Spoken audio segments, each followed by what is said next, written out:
Hello all, welcome back to the channel. இன்னைக்கு ELSS வீடியோவில் தொடர்ச்சியாக எஸ்ஐபினா என்ன, இதோட ரிட்டர்ன்ஸ் பொட்டன்ஷியல் என்ன, இது யாருக்கு பயனுள்ளதாக இருக்கும் அப்படிங்கிறத பார்க்க போகிறோம். Let's jump on to the video. First SIP ஆப்ஷன்னா என்ன அப்படிங்கிறத பார்ப்போம். நீங்கள் 60,000 ஒன் ஷாட்டில் போடுறதுக்கு பதிலாக 12 மாசத்துக்கு 5,000 போட்டீங்க அப்படின்னா இது ஹெட்ஜிங் பண்ண ஹெல்ப் ஆகும். ப்ளஸ் இது க்ரோத் அண்டு மார்ஜினல் சேஃப்டிக்கும் இது ஹெல்ப்ஃபுல்லாக இருக்கும். ஸோ எஸ்ஐபி ஆப்ஷன் கண்டிப்பாக கன்சிடர் பண்ணுங்க. உங்களுக்கு க்ரோத் லாங் டேர்மில் வேணும் அப்படின்னா ஏஎல்எஸ்எஸ்க்கு.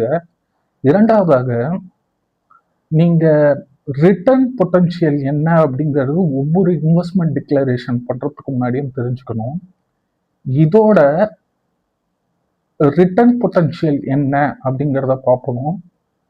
இதுக்கு ஃபிக்ஸடாக இவ்வளோ தான் இருக்குது, இவ்வளோ ரேட் ஆஃப் இன்ட்ரெஸ்ட் தான் இருக்குது அப்படிங்கிறது எதுவும் இல்லை. ஏன்னா இது ஸ்டாக் மார்க்கெட்டில் ட்ரேட் ஆகுது. ஆனால் எஃப்டி இன்ட்ரெஸ்ட்டை விட அதிகமான ரேட் ஆஃப் இன்ட்ரெஸ்ட் உங்களுக்கு இருக்கும். ஹிஸ்டாரிக்கலாக பார்த்தோம்னா 10லேருந்து 15% வரைக்கும் இது per annum rate of interest கொடுக்குது. ஸோ எஃப்டியா இல்லை இஎல்எஸ்எஸ்ஸா அப்படின்னு பார்த்தோம், கம்பேரிஸ் பண்ணோம் அப்படின்னா எஃப்டி உங்களுக்கு சேஃப்டி கொடுக்கும், இஎல்எஸ்எஸ் உங்களுக்கு குரோத்தை கொடுக்கும். அடுத்து இது யாரெல்லாம் இன்வெஸ்ட் பண்ணலாம், யாரெல்லாம் இன்வெஸ்ட் பண்ணக்கூடாது அப்படிங்கிறத பார்ப்போம். முதலாவதாக நீங்கள் சேலரிடு ப்ரொஃபஷனலாக இருக்கீங்க அப்படின்னா இஎல்எஸ்எஸ் உங்களுக்கு கரெக்டான சாய்ஸு. இரண்டாவதாக நீங்கள் மியூச்சுவல் ஃபண்டில் புதுசாக இருக்கீங்க, உங்களுக்கு மியூச்சுவல் ஃபண்டை பற்றி அவ்வளோ சரியாக தெரியல அப்படின்னா உங்களுக்கு இஎல்எஸ்எஸ் கரெக்டான ஆப்ஷன். மூன்றாவதாக உங்களுக்கு க்ரோத்தும் வேணும், மார்ஜினல் சேஃப்டி வேணும் அப்படின்னா இஎல்எஸ்எஸ் கரெக்டான சாய்ஸு. நான்காவதாக உங்களுக்கு லாங் டேர்ம் கமிட்மெண்ட் விண்டோ எதுவும் இல்லை, 3 வருஷத்துல நீங்க ஃபோக்கஸ் பண்ணணும், ஷார்ட் டேர்ம் விண்டோ அப்படின்னா இஎல்எஸ்எஸ் நல்ல சாய்ஸ். இது யாருக்கு கரெக்டான சாய்ஸ் இல்லை அப்படிங்கிறதையும் பார்க்கலாம். மார்க்கெட்டு அப்பு டவுனு இது ரெண்டுத்தையுமே வாலட்டாலிட்டி பயங்கரமாக இருக்கும். இதெல்லாம் பார்த்தா எனக்கு பயம், எனக்கு கஷ்டம் அப்படின்னு நினைக்கிறவங்களுக்கு இது கரெக்டான சாய்ஸ் இல்லை.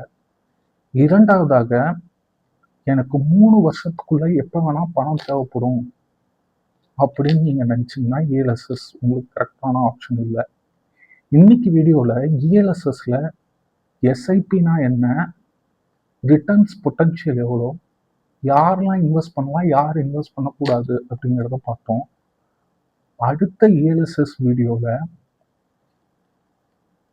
டேக்ஸ் ஆன் ரிட்டர்ன்ஸ், நீங்கள் ரிட்டர்ன்ஸ் வாங்குறீங்கல்ல அதுக்குமே டேக்ஸ் இருக்குது, இது நிறைய பேருக்கு தெரியாது. அண்டு இஎல்எஸ்எஸ், எஃப்டி, இன்சூரன்ஸ் இது மூணோட கம்பேரிசன் அடுத்த வீடியோவில் பார்க்கலாம். If you like this video, please do like, share and subscribe and hit the bell icon for further notification.